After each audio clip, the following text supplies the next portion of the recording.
Welcome to ComSpark. Today we're in Dayton, Ohio. My name is Todd Stoehr. I am your executive host committee for ComSpark, and I will be your guest host today. Today we are with James Alford from Montgomery County. Good morning. Good morning, Todd. How are you? Very good. Thanks for joining us. As we talk about security in today's market, cybersecurity is a very hot topic. Curious how Montgomery County, what is their cybersecurity initiatives? We've started certain initiatives with Montgomery County. We've done the Alford monitoring system with the state.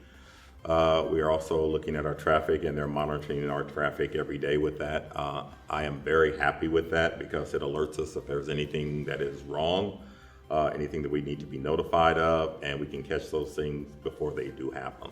They do happen. And they're also being used by the Fed, the state, and a lot of other county governments. So that I'm happy with. We've been working with the FBI on different things as well as far as cybersecurity. We always realize that our employees are the first line of defense. And being said, one of the things that we've done is that we looked at KnowBe4 as part of our training campaigns with the employees, and we've done very well with that. They've gotten very good as far as not opening up certain emails without knowing that that is safe to do. We've done penetration testing. We've done password testing. I have to watch myself when I leave every day because I'm the person that's like, this is the guy that's trying to trick us type of thing. And so, but it's really a rewarding experience for us because we're doing real well with Montgomery County. I mean, someone had to take that first step and someone had to take that initiative and say, we need to do something. We always felt that it's not if it's going to happen, but basically when it's going to happen, and we need to be prepared. And so those are some of the things that we're doing.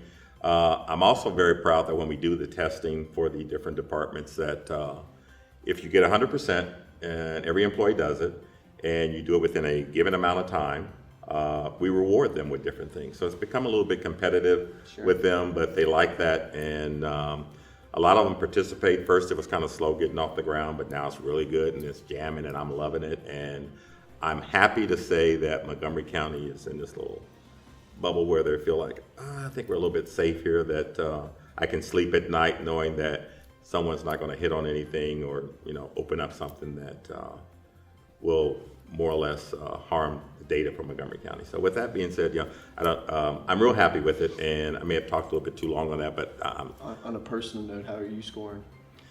I get 100%, sir. I get 100%. I really, because I always do the testing first. No, I don't know the answers. I do the testing first, and I play the games first, and I make sure I get them, or at least get them right, so that if anyone asks me anything in the hallway, that I can tell them, well, you should do this, you should do that. And we also get a lot of phone calls from different people as well saying, hey, we got this, what should we do? And I probably should have mentioned that we have the fish alert. If you get an email, not to pass it on, hit the fish alert button. That will send it to where it needs to be, and we'll look at it and that type of thing, investigate it and make sure that it either gets blocked or alerted to, like I said before, to the FBI that, hey, here's what's happening. This needs to be looked into. Good. So we're doing real good with it. I'm happy about it. So along the lines of security, cloud is a hot topic in the IT world today. So could you describe the county's maybe cloud strategy? Strategy for the cloud is one of those things that plays into not only political, psychological, technical. It also has to be one of those things that you look at as far as, is this going to be cost effective? You don't want to go out and spend X amount of dollars for a cloud solution if you could have did something on premise that would have did the same thing as far as security is concerned. So you need to have a strategy as far as looking at each application, where you're going, which clouds you're going to, that type of thing. It's being looked at every day for each application, whether we should or whether we shouldn't, and what makes good business sense. A lot of things as far as the cloud is concerned is that not every application should be or may not need to be on the cloud. And so those things have to be taken back. You got to do a sort of like an assessment. You got to build a team and make sure that you're doing the right thing for the county. So we're sort of taking baby steps with it because in this world of cloud strategy, technology. It could be on-premise today. It could be cloud today. Everyone says that, yeah, we're going to be headed for the cloud, but I've been in this business for quite some time. And tomorrow it could be something else. So you never know, because everything changes so rapidly and so quickly. So when you make an investment, you want to make sure, like I said before, that it is cost effective and that you're doing the right thing. Because me as a taxpayer, I need to make sure that the taxpayers' dollars are going for the right thing, as far as them getting the right information at a minimum cost as possible. Sure. And not only that, from an effective, cost-effective solution, but I'm sure security plays into the cloud strategy as Very well. much so, very much so. I kind of like to look at that, and I may be on my own in thinking that way, because I said, like before, I've got a team of folks that look at this, but it's kind of like where you park your car, where you're going to park your car at. You want to make sure that it's safe. You want to make sure that you're in the right garage, that type of thing. So there are different type of clouds you can be on. I mean, there's some like commercial cloud, government cloud, and you want to make sure that you know who those individuals are that you're in that cloud with, and who's going there, that type of thing. So those things have to be looked at. They have to be talked about, investigated before you make that move. You don't want to say, well, I need to get this done with this application in order to move forward. You need to make sure that you're looking at security as well. How well is that going to be protected as far as your data is concerned? So as far as security, yeah, it's top notch. That is definitely critical. As far as, like I said before, you need to know where you're going to park that car. You mentioned being a taxpayer yourself. Is there something you would like the citizens of Montgomery to know that your team is doing behind the scenes to support public access and civic services? We're kind of transparent to the public. IT is one of the things that I can say in regard to IT is that, and I tell my staff this many times, that if there's ever any credit that's going to be done or whatever, you're never going to hear about it. They're never going to tell you how well you did. And I am thankful for places like, like just doing this today, people who see what is being done through different individuals as far as technology is concerned, because you're never going to hear about anything that you've done well, but if anything that goes bad, Sure.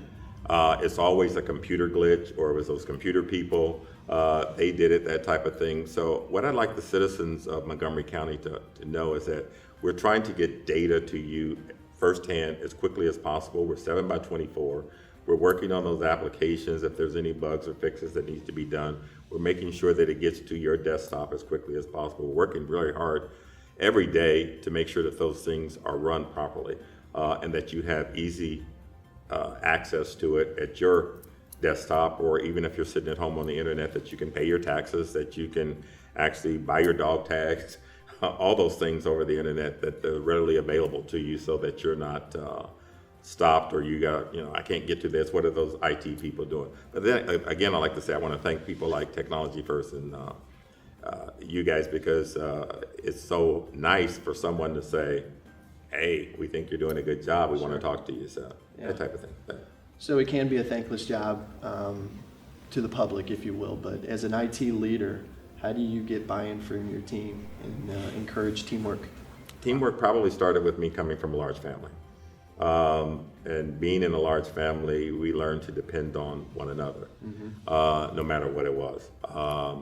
We had to build from that, and we'd have to rely on one another. And so we realized, I guess, from our parents and how we grew up, that we were part of not only a family, but a team.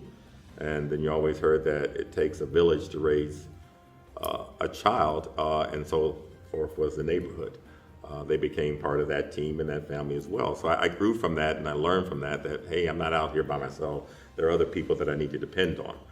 And then from there, I guess step two was the military.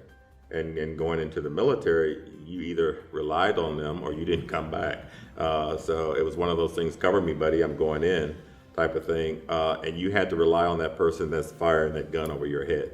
And you had to make sure that he was part of your team and that that bullet went over your head. So as far as building the trust within that person and being part of that team, those were my baby steps in getting there. And so then working with the county, you have to realize that each individual has input. each individual is an individual. You need to understand that you have to celebrate those successes and also those failures, and know that their resources and their input is just as valuable to getting you that foundation. Tell them how well you appreciate them. When they come in, thank them for coming to work. Thank them for being there for your side, for helping you look good as far as getting everything done. That's how you build a team, I believe. It's just making sure that they feel that they're part of something that they're doing and that they're appreciated. And that's how you get there, and that's how I've always been. Like I said, even as a child growing up, is that you just have to share those things, and that everybody's an individual and everybody can help, and everybody's opinion matters. And it's just not you. You're not an island out here. You can't do it by yourself. And like I said, and if you do think you're going to do it by yourself, you're not going to come home from that military, because you're going to learn to rely on each other, and that's how you build a team. And I think I got one of the best teams in the United States, because I love working with my team. I love working with the data processing staff. They're always there for me. They're always there working on stuff, getting things done. Each one of them, they can walk in, they can tell me anything. We built different type of teams, like we were talking before. We built a cyber team, we built a network team. Everybody's part of that team. They feel they're part of something. They grow every day, and it's good, and I feel real rewarded. I'm probably talking too much. So what's the next question? No, James, well, thank you for your service, and Thank you. More importantly, thank you for joining us today. For more information, please visit ComSpark.tech.